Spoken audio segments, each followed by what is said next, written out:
Slang Through the Ages, a historical perspective. Chapter 6, The Future of Slang, Predictions and Speculations. Will slang ever go out of style? Spoiler alert, nope. Paragraph 1. Slang is like that one friend who shows up at every party no matter how many times you tell them the theme has changed. Why would that keep them from showing up to the party? You might think that slang would eventually pack its bags and disappear into the abyss of linguistic history, but let's face it, it's here to stay.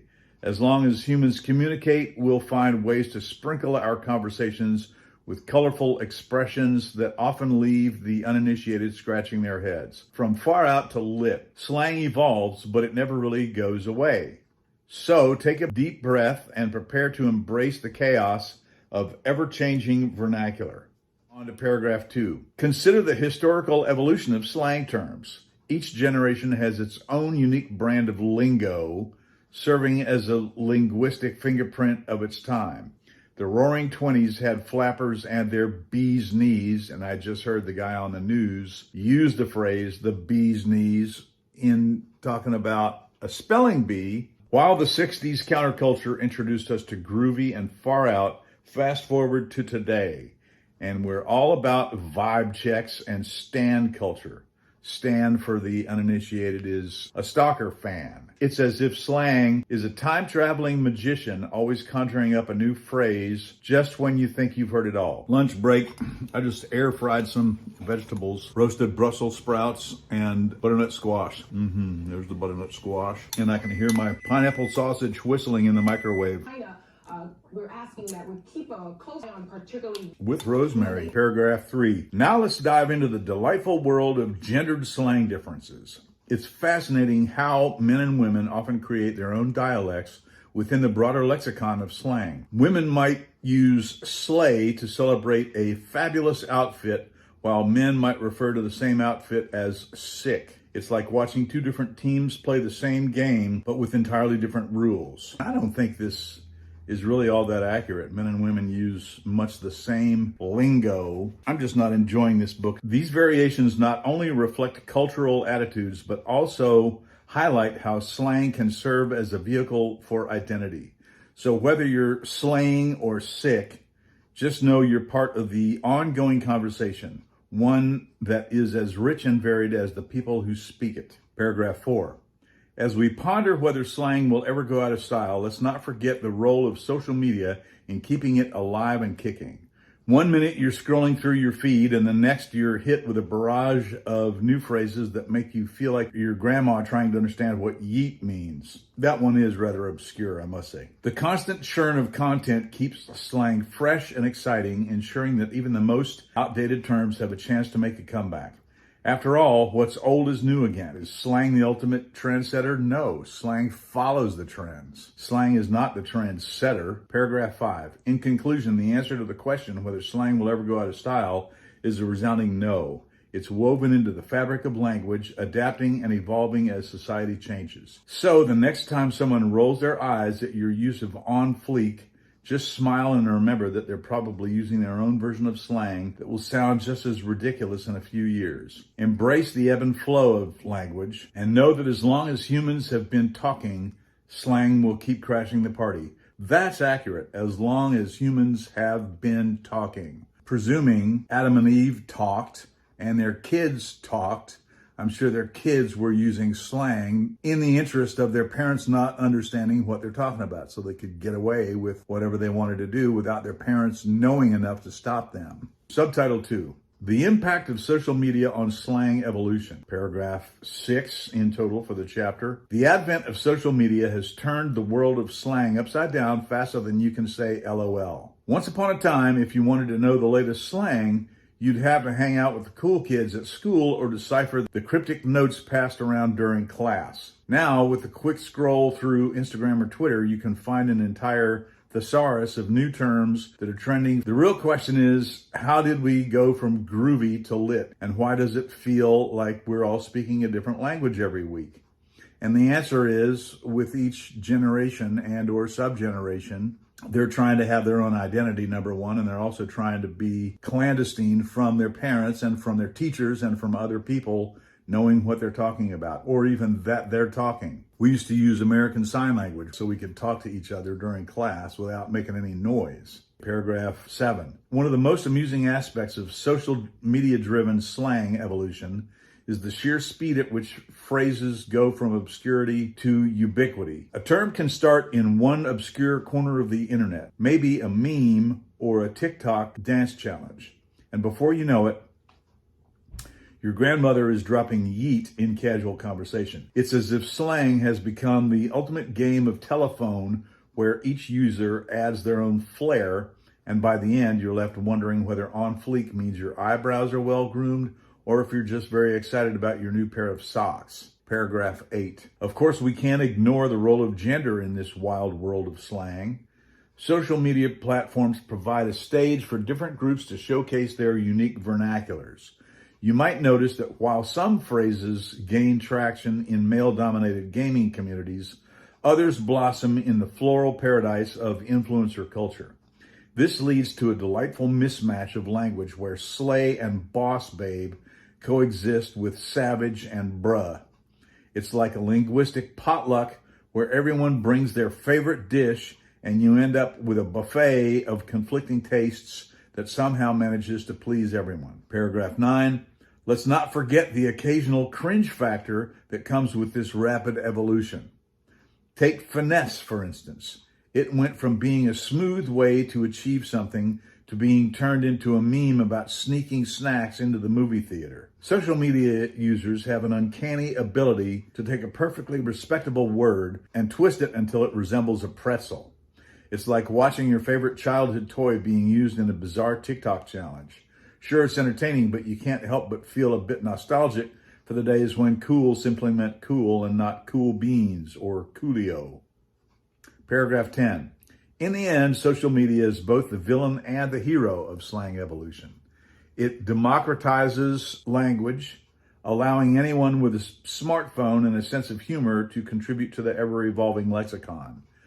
At the same time, it creates a whirlwind of new phrases that can make even the most seasoned slang aficionado feel like they've stepped into a time warp. As we navigate this chaotic landscape, one thing is certain: the language of the internet will continue to grow and change, leaving us all to ponder what on earth sus really means. And as a musician, I think of sus as a suspension, a suspended note from a previous chord, like a sus4 or even a sus2 or a sus9. Typically, from the Bach era, sus was a sus4. So sus stood for suspended. Now it stands for suspect. Where in the world should we go for our next video about international slang? Code Livre. I know a guy there. He's in the government, actually. He went to college here in San Diego. He has 2 PhDs in conflict resolution. Great guy. Hilaire. Subheading 3. What will our grandkids laugh about? Us. Picture this: a group of teenagers huddled around their holographic devices, chuckling at the ancient texts of their ancestors. They stumble upon our current slang, and between fits of giggles, they try to decipher the meaning of words like lit, fam, and yeet. To them, it's as if we were speaking in an alien dialect. They might imagine we were referring to some bizarre ritual involving fire and family gatherings, or worse, that yeet was a form of greeting used in the prehistoric era. The absurdity of our language will likely be a source of endless embarrassment. I disagree with that. Think about us analyzing the slang from, say, the 1930s, the Prohibition era. It's been around for 100 years, so we're well acquainted with the meanings. I mean, yes, the language is a little archaic, and we might chuckle at some of the goofy words, like bee's knees, but we know what they mean. Paragraph 12. Historical evolution plays a significant role in this comedic future.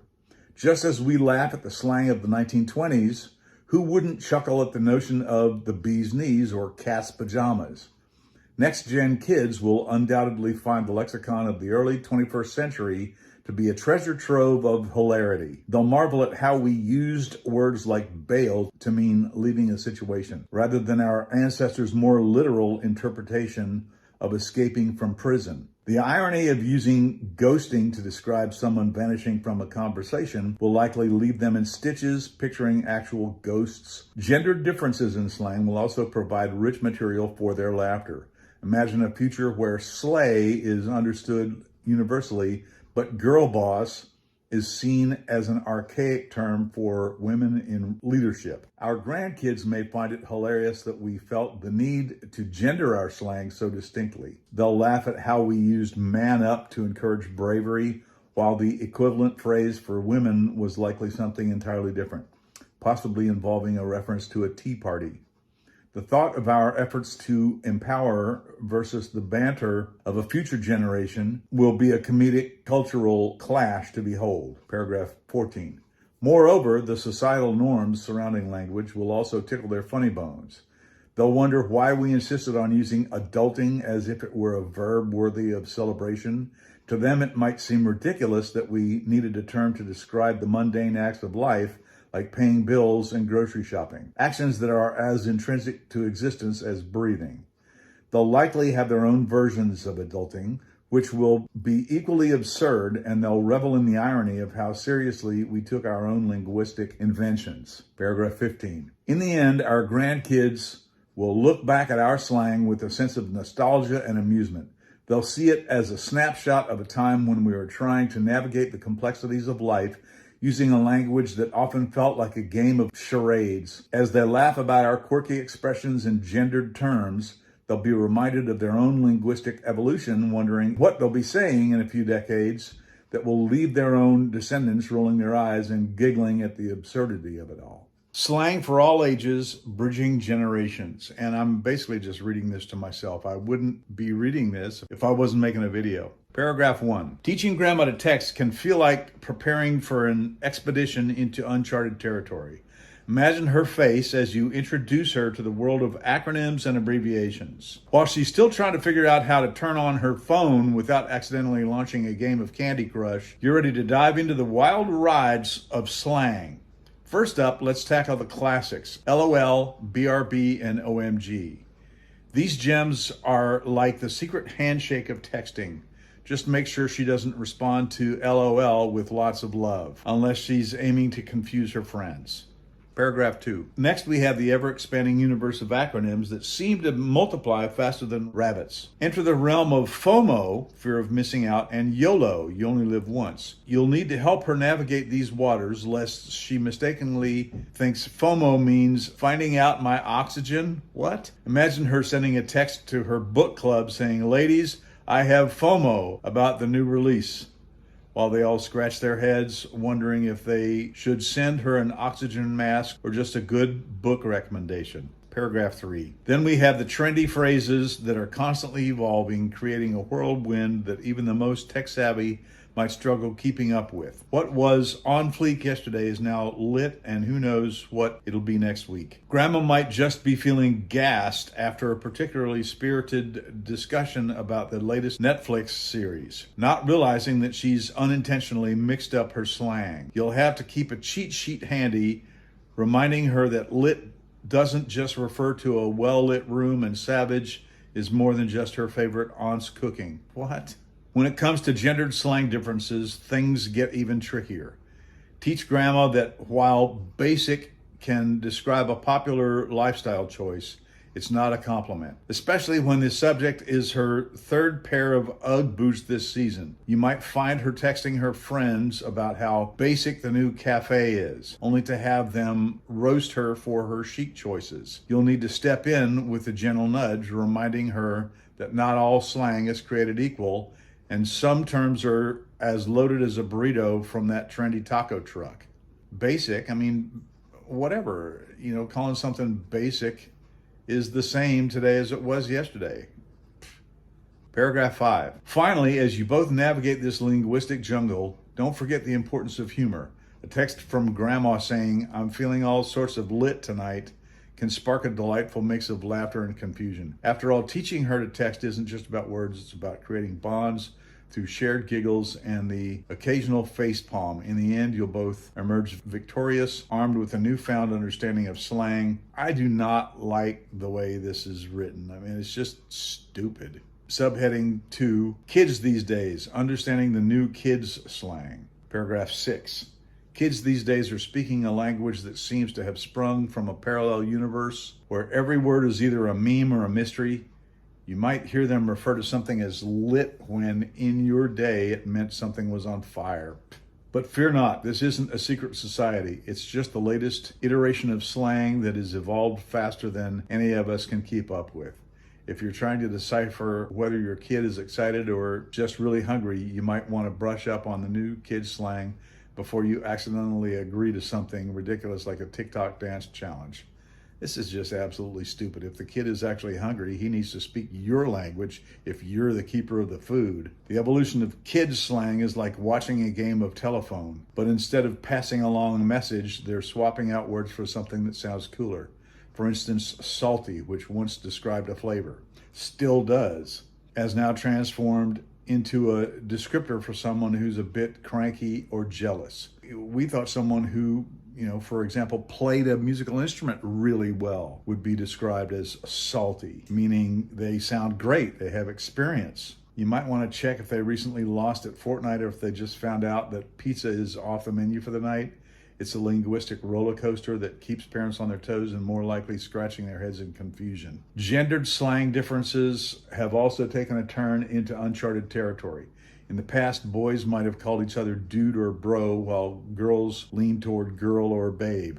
Not even. Girls call each other dude and bro. But today the lines are blurrier than ever with a mix of terms that could make a linguist's head spin. Boys might call each other queen as a term of endearment.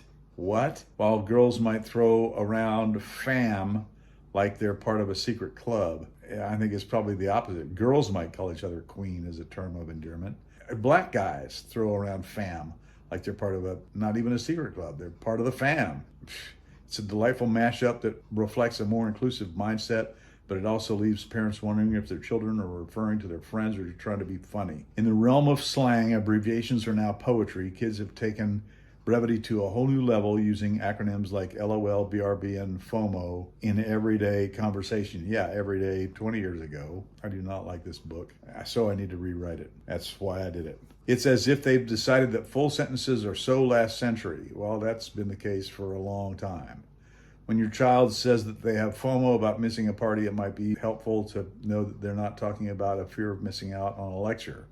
Instead, they're lamenting the social event of the year, which in their world is far more important than any math test you might be concerned about. Ultimately, understand new kids slang is like trying to decode an ancient text, but with fewer hieroglyphics and more emojis. It's a world where words are fluid, meanings shift faster than trends on social media, and context is everything. So, as you navigate this brave new world of slang, remember to keep your sense of humor intact. After all, if kids can adapt and change their language so effortlessly, surely we can find a way to join in the fun. Section 3, Family Game Night, Slang as Universal Language. Family Game Night is a sacred tradition, a time when competitive spirits clash over board games and card decks, all while the stakes remain delightfully low. In the midst of the friendly chaos, a unique language emerges, slang. It's a universal tongue that transcends generations, connecting grandparents to grandkids through the shared hilarity of game rules and strategic trash talk. As players gather around the table, the room buzzes with an eclectic mix of slang that reflects each player's unique background.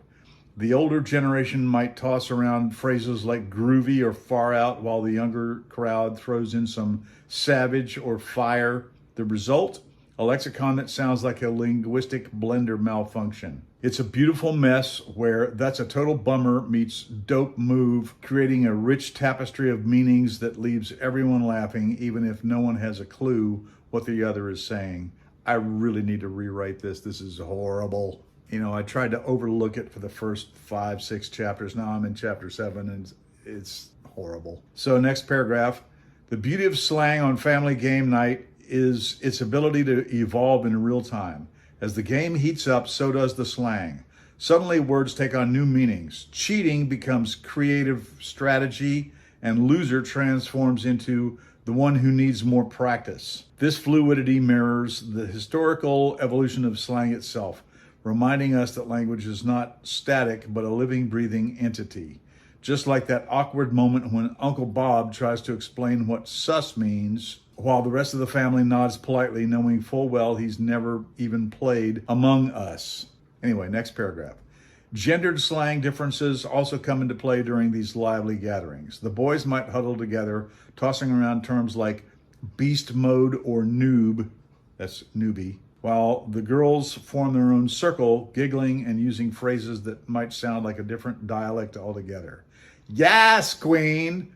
Very black, frankly. I don't know how much you'd hear that at non-black family gatherings, but whatever. Lit AF, which means lit as you know what. One thing I've seen is that in the proliferation of slang, the modern generation uses the F word a lot more fluidly, whereas the boomer generation would say lit as hell. You know, it's now advanced to lit AF. Yet despite these differences, the shared laughter unites everyone, blurring the lines between genders and ages. After all, whether you're a whiz kid or a game master, everyone is just trying to avoid being labeled the biggest loser of the night. Yeah, this book is the biggest loser of this night. This is horrible. I will rewrite it. But that's the reason I had AI work with me on it, so that I could rewrite it. Anyway, last paragraph. As the evening draws to a close, the real winner isn't the one with the most points, but rather the family bond that is strengthened through the playful banter and shared slang.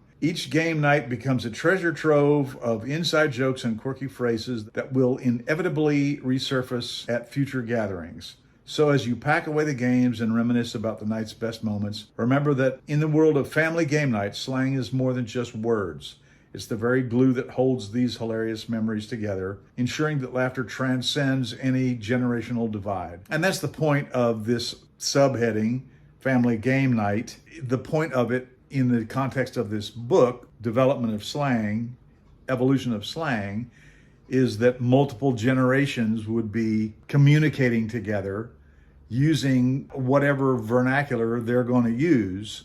And so it's an amalgam of generational slang. So that's cool, comparing them with each other. Anyway, that's the end of Chapter 7. Chapter 8 is next.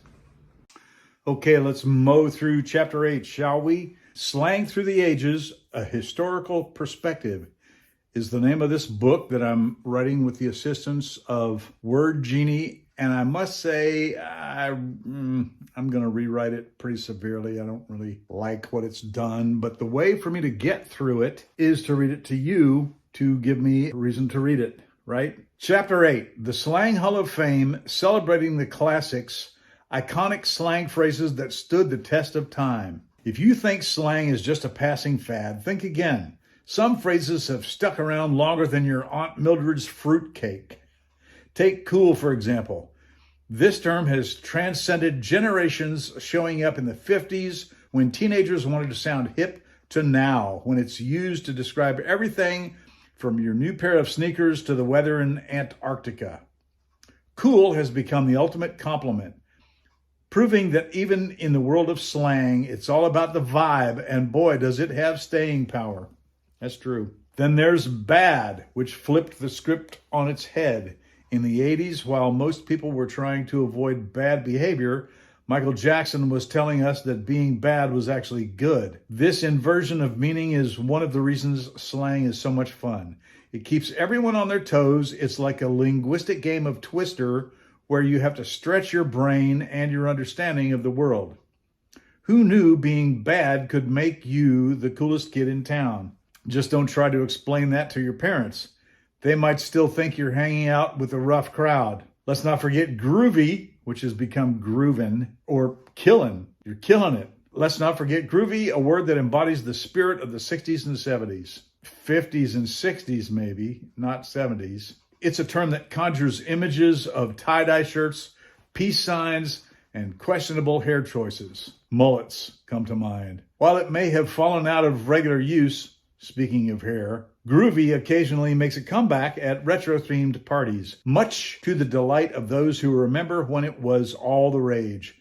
Using groovy today instantly transports you back to a time when the biggest worry was whether your bell-bottoms were bell enough. It's not just a word, it's a time machine that's also a little bit cringe-worthy. Speaking of cringe, let's talk about rad. This little gem from the 80s has somehow survived the onslaught of linguistic evolution, even if its usage is generally confined to extreme sports enthusiasts and people who still hang out at skate parks. Saying something is rad might garner a few eye rolls, but it also serves as a delightful reminder of a simpler time when life was all about gnarly tricks and riding the wave.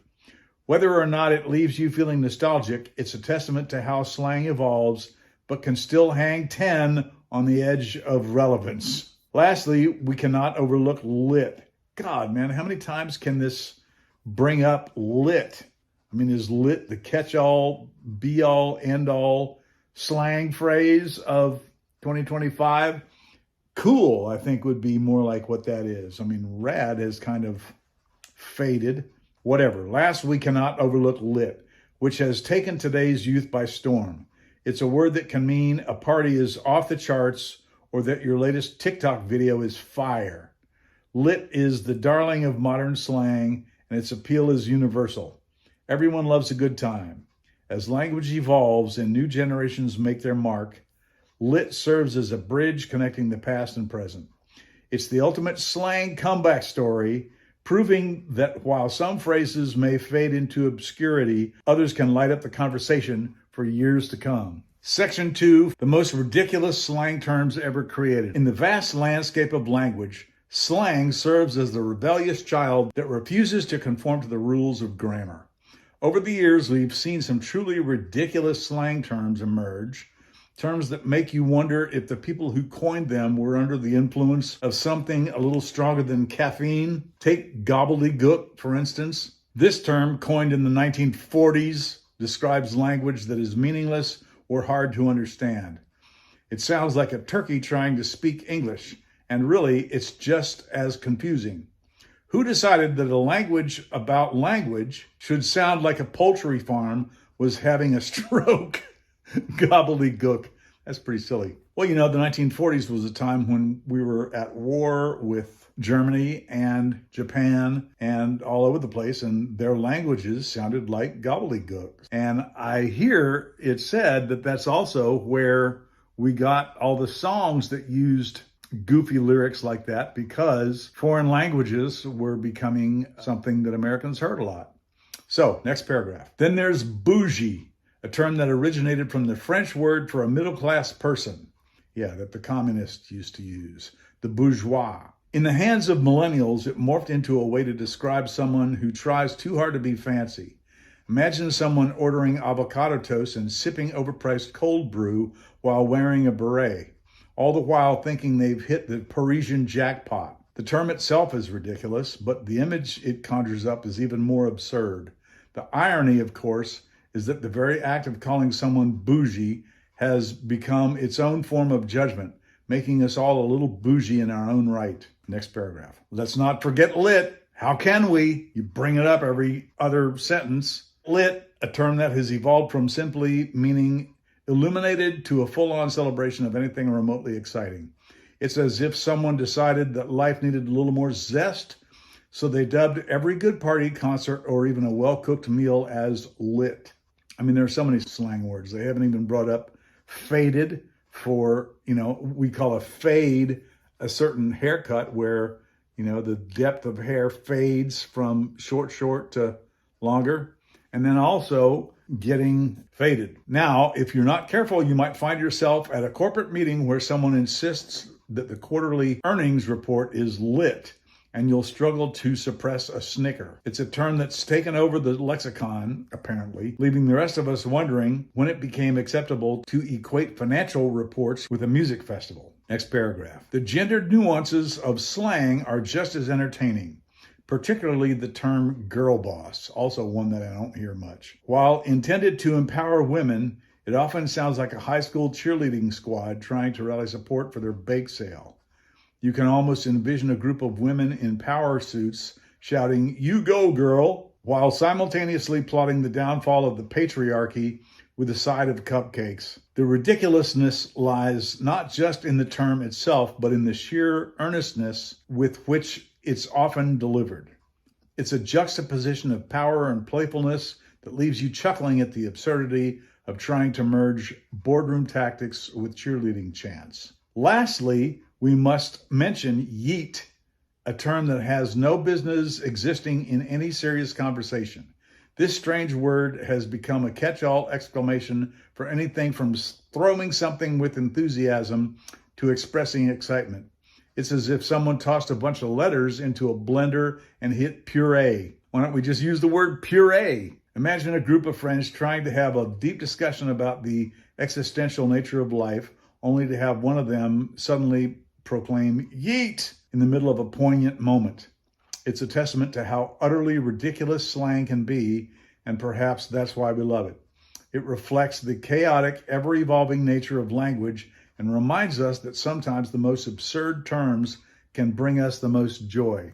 And that makes me think of international slang, and Chilmaro, slang all over the world, has a different aspect and meaning, especially Gen Z slang all over the world, which is really what this book should be about. All us older people wear sunglasses all the time, and that's to cover up our Mr. Magoo sagging eye bags. Section 3, slang that should never have happened, a cautionary tale. That's funny. Slang has a way of creeping into our lexicon like that one friend who shows up uninvited but somehow ends up being the life of the party. However, some terms have crashed the party like a drunken uncle, leaving everyone cringing in a corner. Take YOLO, for example. This acronym, which stands for You Only Live Once, seemed harmless at first. Who doesn't want to live life to the fullest? Makes me think of BOGO, buy one, get one, because YOLO. But before we knew it, it became a justification for every questionable decision imaginable, from skydiving without a parachute to eating an entire pizza at 3 a.m. YOLO has been the cheerleader for bad choices everywhere. It's like handing a toddler a paintbrush and expecting a masterpiece, only to end up with a Jackson Pollock on the living room wall. Then there's lit, which started as a term for being intoxicated, but has since evolved into a celebration of anything remotely enjoyable. You know you're in trouble when someone describes a library as lit. And while we can appreciate the enthusiasm for a good book, we can't help but wonder if we're supposed to be doing shots between chapters now. This term has transcended its original meaning faster than a cat meme goes viral. That's the third time today in the last 3 chapters that they've used that phrase, faster than a cat meme goes viral. I need to rewrite all of this. It's reached such ludicrous heights that even the most mundane experiences like waiting in line for coffee can be labeled as lit. If we're not careful, we might soon find ourselves calling a particularly thrilling trip to the dentist lit, and that's a slippery slope we're not prepared to go down. Paragraph 13. Let's not forget about woke, which was once a proud badge of awareness, but has morphed into a marketing tool for everything from potato chips to artisanal soap. It's as if brands decided that the more they slapped woke on their products, the more virtuous they would appear. The term has been stretched so thin that it's become a parody of itself. Suddenly, everyone is woke, even the folks who can't tell the difference between a quinoa salad and a bowl of Lucky Charms. It's a classic case of the phrase being seized by the very people it was meant to critique, like a vampire that becomes a glittery heartthrob in a teen romance. Final paragraph. Finally, let's address the infamous fam. What started as a term of endearment among friends has turned into a cringeworthy way to refer to anyone within a 5-foot radius.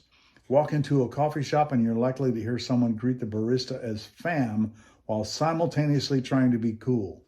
Spoiler alert, it's not working. It's a reminder that not all slang needs to stick around, especially when it sounds more like a poorly executed group hug than a genuine expression of camaraderie. As we navigate the ever-changing landscape of slang, let's remember that some terms might be better off left in the linguistic dustbin, serving as a cautionary tale of what happens when language goes awry. Happy Mardi Gras. Chapter 9, The Art of Creating Slang. How to make your own slang, a DIY guide. Just speak. Creating your own slang is like crafting a secret recipe. It requires a pinch of creativity, a dash of rebellion, and a whole lot of fun. First off, you'll need to channel your inner mad scientist, grab a notebook, and start jotting down words or phrases that you think could use a little pizzazz. Look around you. Is your friend always late? Instead of calling them late, how about dubbing them time challenged? The trick is to take the mundane and give it a twist. Remember, the goal is to make people chuckle, roll their eyes, or at least raise an eyebrow. Next paragraph. Next, consider the sounds of the words themselves. Slang often thrives on rhythm and playfulness. Try mashing up words or changing their endings. For example, if someone is always showing off, you could call them a bragster instead of just a bragger. Or if your buddy is overly dramatic, maybe they're a dramatron. The beauty of this step is that there are no rules. The more ridiculous, the better. So let your imagination run wild. Just be prepared for some confusing looks when you debut your new terms. Terms. It's an interesting turn of words. Paragraph 3. Now let's talk about the power of context. Slang is all about the situation in which it's used. Picture this. You're in a room with friends and someone spills a drink. Instead of saying, oops, how about a collective, whoa, was that a liquid explosion? Context not only gives your slang meaning, but also makes it more memorable. When you use your newly minted terms in the right situations, you'll find they catch on faster than a viral cat video. Again, really? Let's do something new. When you use your newly minted terms in the right situations, you'll find they catch on fast. Just make sure your audience is in on the joke. Otherwise, you might end up sounding like a confused alien at a human social gathering. Another key ingredient in your DIY slang recipe is to consider your audience. Gendered slang can add layers of humor or confusion depending on how it's used. If you're in a group of friends who love to poke fun at stereotypes, you might create a term that playfully addresses a common trait. For instance, calling someone who's always losing their keys a key casualty can spark laughter while also poking fun.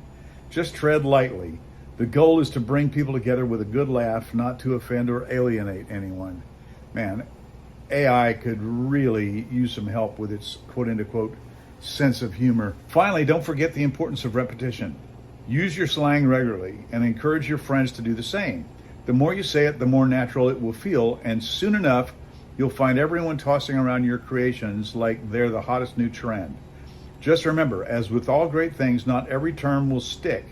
Some will flop spectacularly, while others will soar. Embrace the process, don't be afraid to fail, and most importantly, have a blast while you're crafting your own unique lexicon. The rules of slang, or lack thereof. Slang is a bit like a rebellious teenager. It refuses to conform to the rules set by its parents, which in this case are the dictionaries. And the thing to consider is, why are the rules set by the parents? And the answer is for the parents' benefit, not for the kids' benefit necessarily. And that's why it is kids seek to find a workaround to them and for them. And the same can be said here in our HOA complex.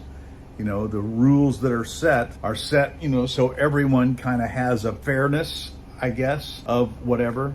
But some of the rules really don't have teeth. In other words, they don't really have relevance. In other words, they don't really consider the individuals, or they misconsider the individuals, or individuals don't really see the reason for the rules. I think about my neighbor who backs up in front of my window and my bedroom window. And one of the rules here is no backing up in front of a window or a door because of the smell of exhaust. And I smell as exhaust whenever I have my windows open. He/they live upstairs, so that's not a problem for them. That's not something that resonates with them. It's not something they understand. So the trick is, how do you bring understanding to the offender so that they reap the consequences of the smelly seeds they sow, or whatever the case may be, whatever it is. Paragraph 4. Another key ingredient in your DIY slang recipe is to consider your audience. Gendered slang can add layers of humor or confusion depending on how it's used. If you're in a group of friends who love to poke fun at stereotypes, you might create a term that playfully addresses a common trait. For instance, calling someone who's always losing their keys a key casualty can spark laughter while also poking fun. Just tread lightly. The goal is to bring people together with a good laugh, not to offend or alienate anyone. Oh, is that true? Maybe it is. Finally, don't forget the importance of repetition.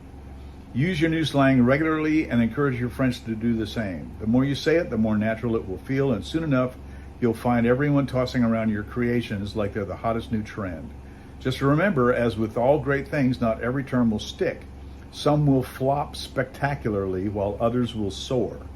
Embrace the process, don't be afraid to fail, and most importantly, have a blast while you're crafting your own unique lexicon. The rules of slang, or lack thereof.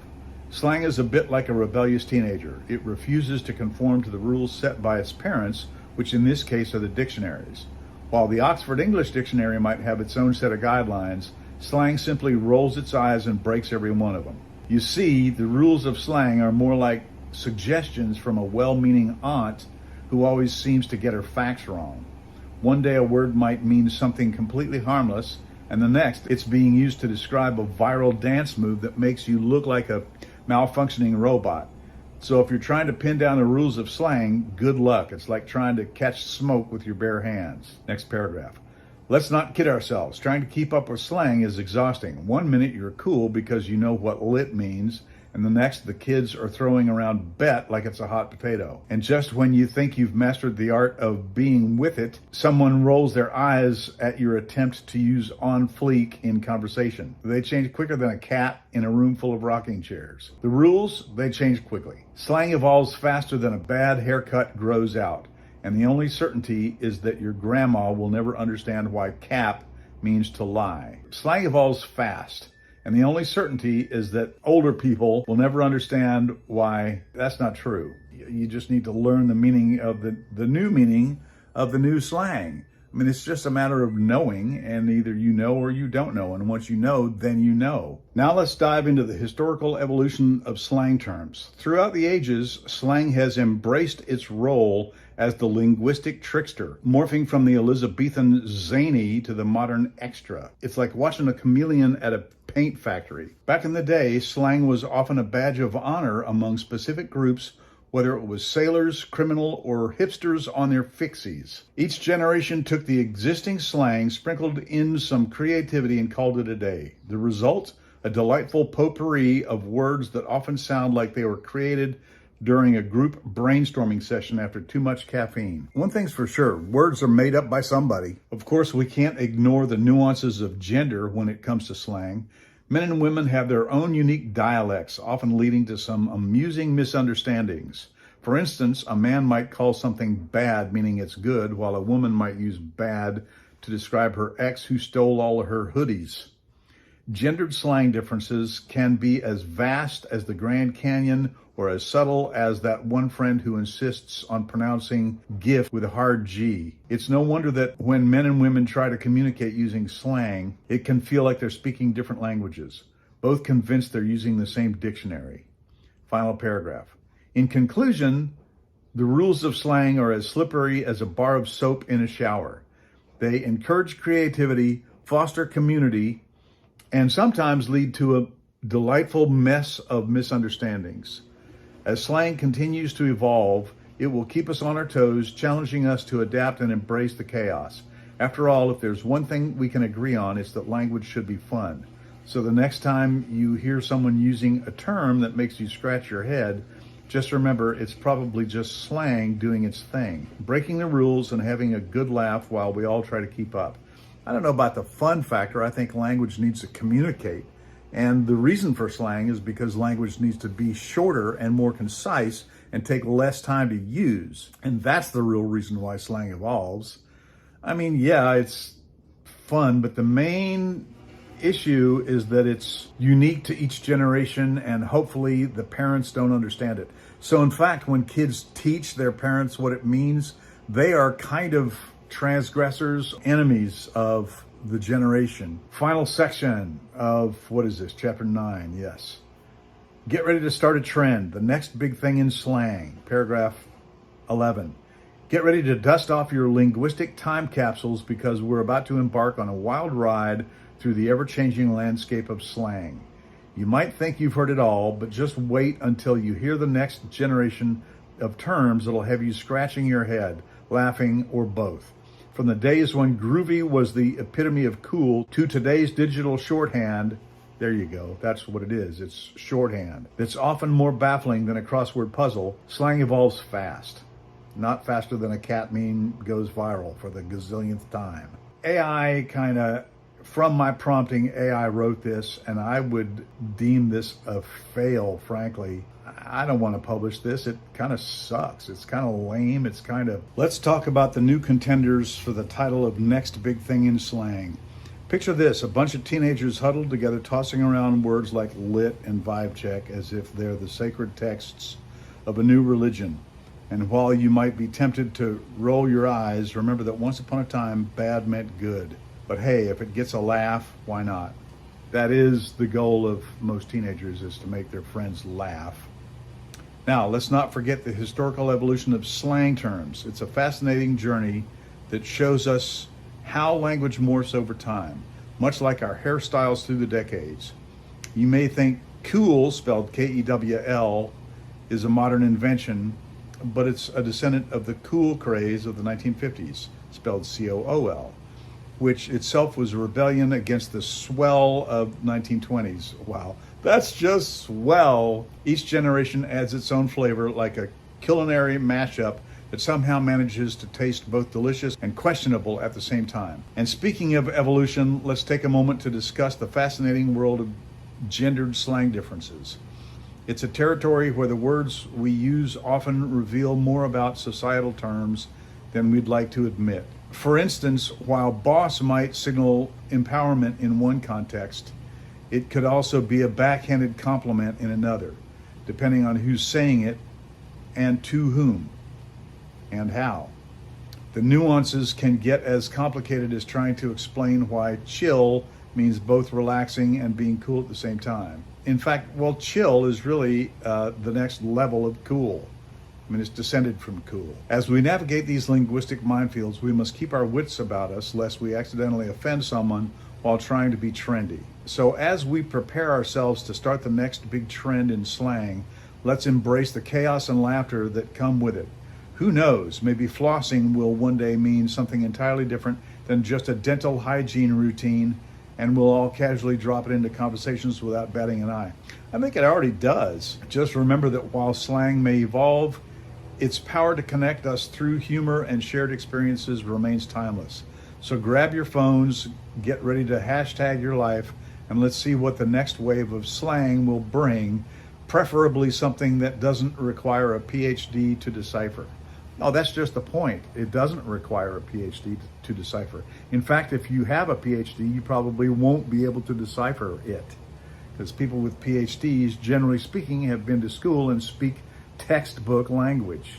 And slang is not textbook language. And also, I think this is really a study in why AI-assisted book writing is really lame, horrible. I mean, it's a good partner to bounce ideas off of, but other than that, it is not finished product. Chapter 10, conclusion, slang is here to stay.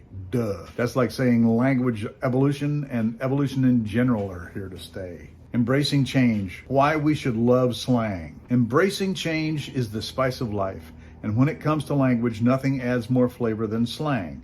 Picture this, a world where everyone speaks like they just stepped out of a textbook.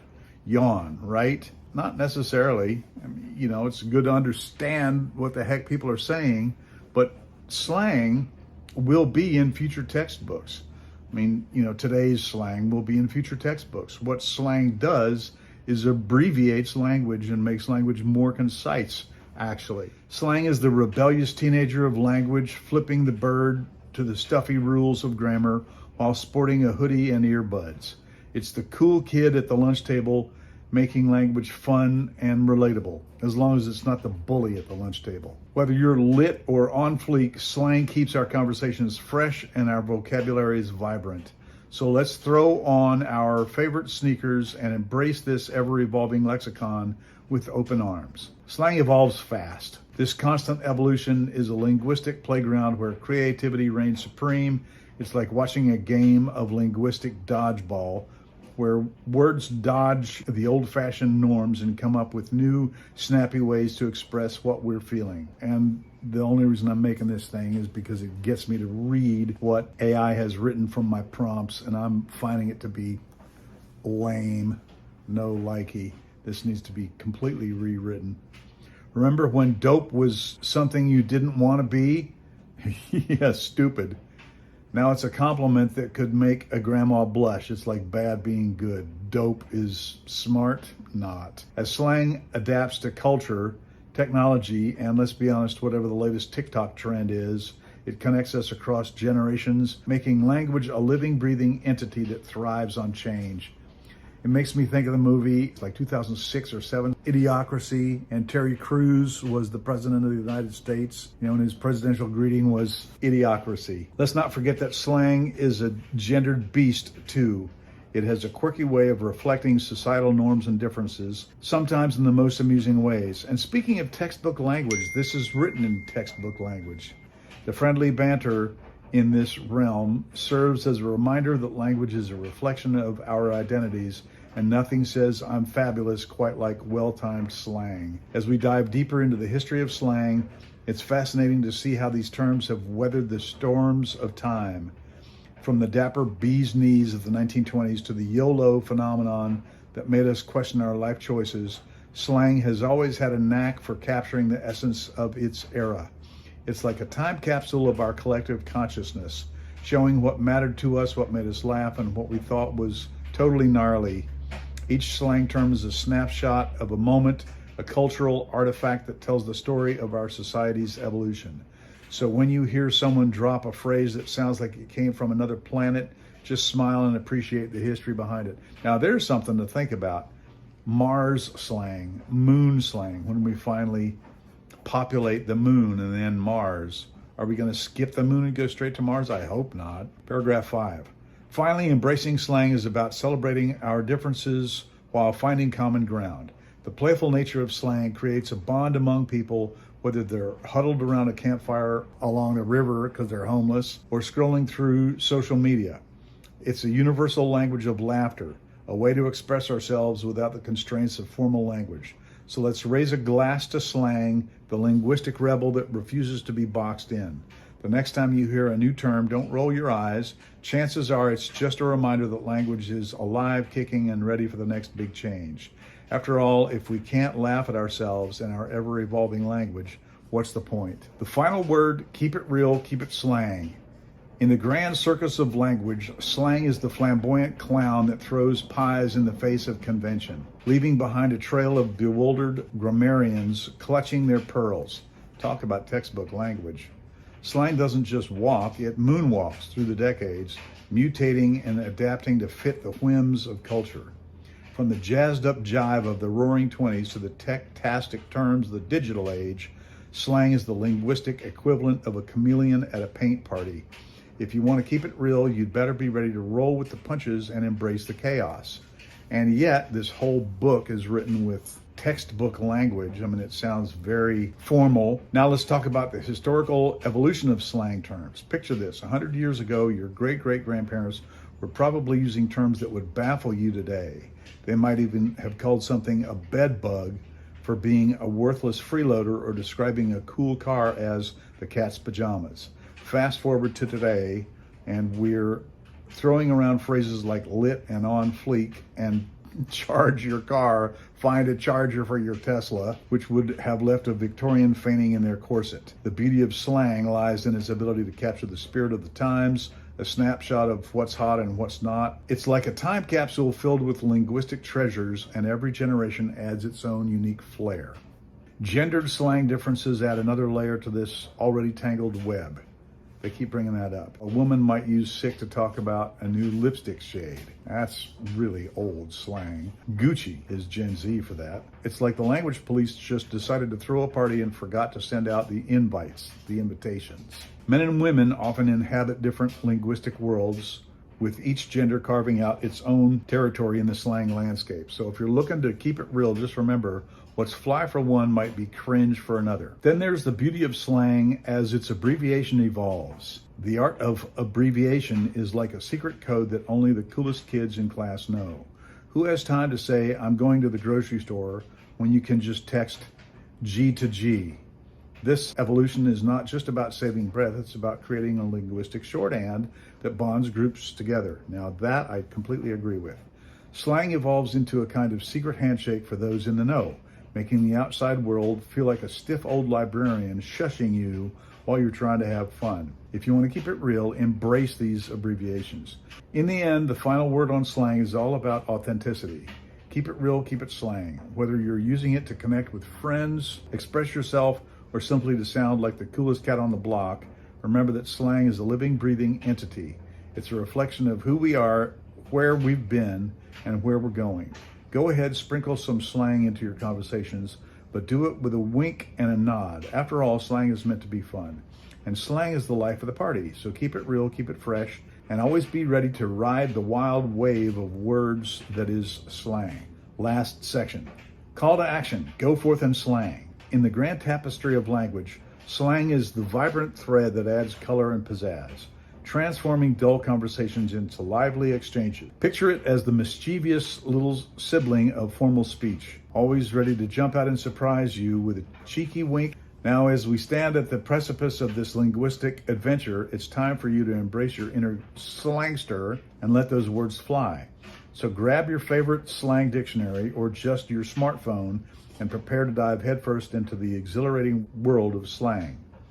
Slang is not just a collection of quirky phrases, it's an ever-evolving beast that keeps us on our toes. Think of it as the fashion trend of language. One minute everyone is lit, and the next you're left scratching your head as you overhear someone say, "It's giving." As slang evolves, so does our culture, so why not get in on the action? Whether you're a no-cap kind of person or you prefer the classics of yesteryear, the beauty of slang lies in its adaptability. Just remember, if you're going to drop some slang bombs, make sure they're fresh out of the oven and not stale like last week's bread. And then again, if you're making a movie, you need to use period language. So if you're a 20-year-old making a movie set 50 years ago, you need to learn the old slang, don't you? Now, let's not forget the gender differences in slang. They keep bringing that up. Men and women have been known to use language in delightfully different ways, creating a rich tapestry of slang that reflects society's quirks. It's like a linguistic dance-off where each side shows off its best moves.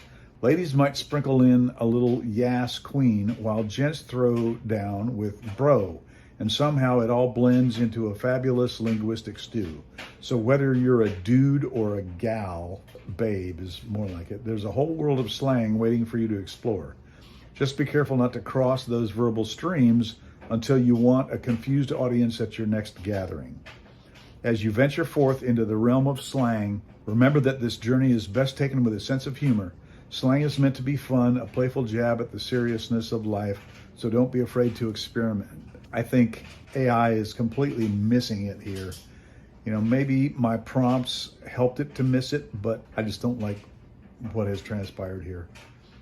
For one thing, it's just redundant. I need to go through and find all the paragraphs that reference, I guess I can do a search for that, the gender differences in slang. One paragraph is sufficient, and I think there have been at least 5, maybe closer to 10. Try out the latest terms with your friends, or better yet, throw them into a conversation with your parents and watch the bewilderment unfold. What's a vibe check, dear? They might ask, while you revel in the bewildering joy of it all. Just imagine the stories you'll have to tell when grandma finally grasps the concept of flexing, the ultimate family bonding experience. So what are you waiting for? The world of slang is your oyster, ready for you to crack it open and discover the pearls within. Go forth and slang. Whether you're a seasoned pro or just dipping your toes into this sea of words, remember that slang is about connection, creativity, and a little bit of chaos. So grab your friends, unleash your inner wordsmith, and let the slang flow like a river of wit and charm. Who knows, you might just start the next big trend in the world of language, one cheeky phrase at a time.